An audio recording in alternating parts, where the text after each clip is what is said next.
Praça dos Três Poderes em Brasília amanhece com a segurança reforçada depois das explosões registradas perto do Supremo Tribunal Federal. Ontem foi um susto enorme. Por volta das 7h30 da noite, um veículo explodiu no estacionamento que fica entre o STF e o anexo 4 da Câmara dos Deputados. Na verdade, uma fumaça saindo de dentro desse veículo, segundo os agentes, da polícia que passavam por lá. E dentro desse veículo tinha tijolo e também fogos de artifício.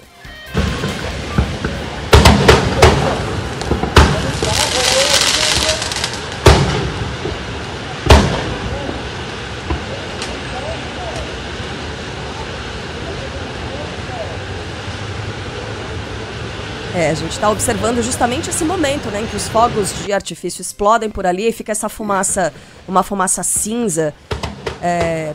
E o susto, eu posso imaginar, enorme, das pessoas que estavam passando por ali. Trata-se de Francisco Vanderlei Luiz, a identificação desse homem, que é o proprietário do veículo que explodiu mais cedo. E esse homem foi candidato a vereador pelo PL em Rio do Sul, em Santa Catarina, nas eleições municipais de 2020. Segundo a Polícia Civil, ele alugou uma casa em Ceilândia, no Distrito Federal, faz pouco tempo. Na hora das explosões, ele usava um paletó com naipes de baralho, impossível alusão ao Coringa, vilão de histórias em quadrinhos, do Batman. Dá uma olhada aí. Essa imagem, eu tô sem o nome de quem fez essa foto. A gente tem que colocar o crédito, Essa é a única fotografia que tem. Ali, o Cristiano Mariz, do Globo. Isso, exatamente. Obrigada, Sheila. É a imagem desse homem que está caído, com esse paletó, um paletó verde, com naipes de carta de baralho, uma calça preta, um sapato preto também, e aí, já sem vida esse homem. Porque a gente vai contar a dinâmica do que aconteceu. Mas antes, vem aqui, Segundo o boletim de ocorrência, ele manifestou previamente a intenção em praticar o, abre aspas aqui, autoextermínio e o atentado à bomba contra pessoas e instituições. Ele teria compartilhado mensagens no WhatsApp anunciando o que iria acontecer na Praça dos Três Poderes. Logo depois das explosões, o esquadrão antibombas foi acionado e precisou fazer uma varredura na região para verificar a existência ou não de mais explosivos, inclusive em veículos, Então, qual foi a dinâmica aqui dos fatos? Daqui a pouco a gente vai trazer também a fala de uma pessoa que estava passando por ali e viu esse homem descendo desse carro. O carro começou a explodir. Esse homem saiu carregando pacotes. Primeiro, ele explodiu um pacote e jogou em direção à Estátua da Justiça, ali na Praça dos Três Poderes. E, na sequência, o outro pacote explodiu com ele. Ele se feriu e morreu. A gente vai trazer a fala da pessoa que passou por esse homem enquanto ele estava correndo. Chovia muito, em Brasília, nesse momento. Então, até por isso, as informações ali num primeiro momento foram desencontradas, porque as pessoas não sabiam o que estava acontecendo, ninguém tinha ouvido se ele falou alguma coisa, se ele anunciou que chovia demais nessa hora. Então, foi um momento, foi uma noite de muita tensão, a noite de quarta-feira. Primeiro foi esse veículo que explodiu no estacionamento entre o Supremo e o anexo 4 da Câmara dos Deputados, como disse a Carla. E aí logo depois esse homem jogou um explosivo embaixo da marquise do Supremo, mostrou que tinha os artefatos presos ao corpo dele, aí se deitou no chão e aí perto da Estátua da Justiça acionou esse outro explosivo, colocando na cabeça, mais ou menos como um travesseiro. Foi essa aí a sequência dos fatos, E aí antes das explosões, ele chegou a passar por esse ponto de ônibus, sobre o qual a Carla estava falando, chegou a acenar com um joinha. A Laiana Costa, funcionária do Tribunal de Contas da União, viu isso e fez esse relato. Segundo ela, ele estava carregando uma sacola. Na verdade, eu estava parada para pegar a condução para ir embora o ônibus e simplesmente o cara passou do meu lado e de várias outras pessoas e fez assim. Eu era uma pessoa normal, como qualquer outra, a gente não presta atenção em quem está do nosso lado. E ele simplesmente andou mais ou menos, acho que em torno de uns 30 a 40 segundos, eu não sei informar. E a gente ouviu o primeiro barulho. Quando a gente ouviu o primeiro barulho, a gente virou, todos nós. Depois da segunda explosão, eu olhei, eu e outras pessoas, e aí simplesmente o segurança vinha. Quando ele jogou novamente, o cara já caiu e eles se assustaram. A primeira ele ainda estava em pé. Aí na segunda que ele caiu. Foi ele que explodiu? Dá pra ter essa ideia? Dá, porque só tinha ele ali na frente. Ele tentou jogar e tentou jogar na estátua da justiça. Não, ele não chegou a atacar o segurança. Os seguranças vieram até ele, correndo, para saber o que estava acontecendo com o barulho. Só que teve a segunda explosão e eles recuaram novamente até chegar. Não foi direcionada a eles? Não, não foi para a estátua, né? Isso, foi na direção do lado de lá.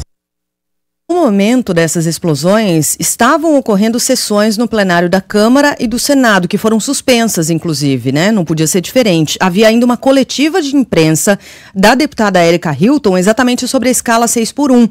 E aí foi possível ouvir o barulho das explosões. Acho que é prematuro, depois de uma primeira reunião curta com o ministro Padilha, dizer se vai ser em cima do texto ou de uma redação final diferente. Acho que é prematuro, depois de uma primeira reunião curta com o ministro Padilha, dizer se vai ser em cima do texto ou de uma redação final diferente. Eu acho que o mais importante é a gente conseguir essa redução. Se a gente conseguir manter esse texto, vai ser um salto gigantesco e algo completamente mais inesperado do que as mobilizações que fizemos até agora, porque sabemos que haverá resistência de vários setores, haverá resistência dos partidos dentro da Câmara. Eles não se abalam, né? Pois é. Não dá pra saber só no o que final, né? Eles não se abalam. Bom, explosões numa área urbana acontecem o tempo todo, né? Pode ser um pneu de caminhão.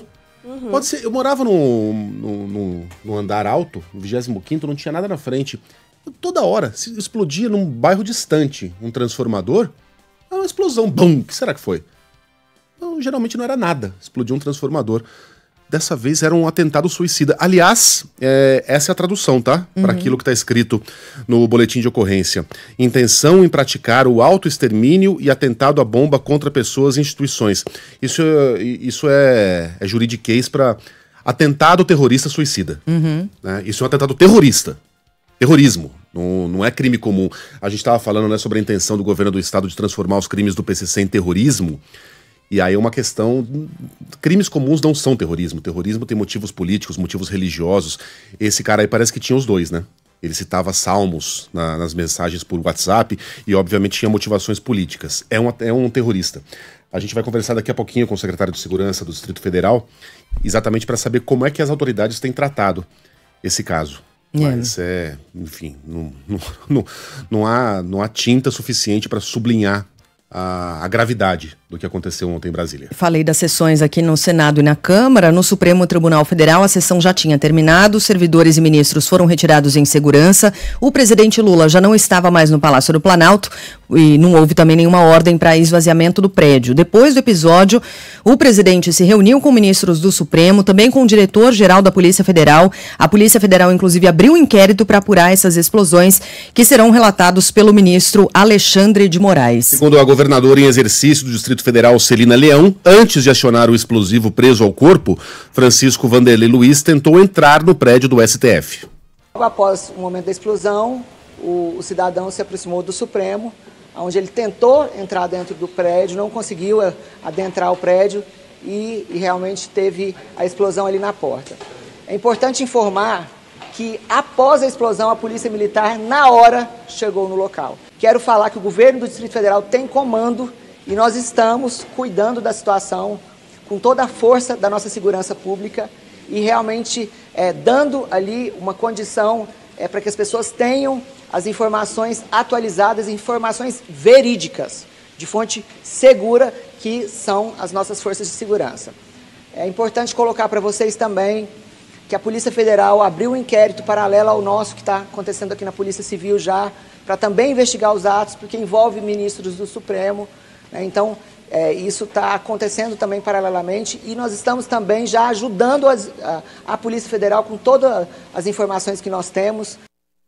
O secretário de Segurança Pública do Distrito Federal, que daqui a pouquinho estará conosco, Alexandre Paturi, falou ontem e garantiu o reforço de PMs na região. O que a gente pode assegurar é que a Polícia Militar imediatamente acessou. Nós temos uma segurança de perímetro muito grande na área da Esplanada, ela vai ser ainda mais reforçada e a população do Distrito Federal pode ter certeza que se foi um caso isolado, que a gente vai apurar ainda na sequência, mas a segurança da Esplanada, a segurança de toda Brasília está preservada. Então, esse caso que a gente vai avaliar, verificar ou não se for um caso isolado, a gente não pode dizer nesse momento, mas asseguro a senhora que a segurança está toda empenhada, porque Brasília tem comando, Brasília tem segurança e a população pode ficar tranquila que isso vai ser desvendado o mais rápido possível. Só uma correçãozinha, esse é o secretário executivo de Segurança Pública, tá? O Paturi. Sandro Avelar, o secretário de Segurança Pública, é quem conversará conosco daqui a pouquinho. De acordo com o delegado-geral da Polícia Civil do DF, José Verique de Carvalho, o envolvimento de outras pessoas no caso ainda não está descartado. Uma das principais testemunhas já teve o seu depoimento colhido na 5ª DP e com base nesse depoimento nós já estamos desenvolvendo alguma investigação para chegar em outras pessoas para que nós possamos ter uma informação precisa, sem qualquer ilação, mas baseadas em perícias, em fatos comprovados. O presidente do Congresso, Rodrigo Pacheco, disse já ter conversado com autoridades do Distrito Federal. Ele lamentou o ocorrido e evitou comparar o episódio aos atos criminosos de 8 de janeiro. O acontecimento de 8 de janeiro foi um acontecimento muito relevante, muito significativo, muito triste também e obviamente mudou todos os padrões de segurança de todos os poderes, né, de todos os prédios dos 3 poderes. E vai mudar novamente? Aí vamos avaliar, primeiro vamos constatar exatamente o que houve para que as providências possam ser tomadas. Eu acabei de terminar a sessão do Senado e ainda não fui oficialmente informado das exatas circunstâncias do que aconteceu. Há apenas a recomendação de o fechamento dos arredores da Praça dos 3 Poderes e, obviamente, um estado, nesse momento, de investigação sobre o que aconteceu e de precaução.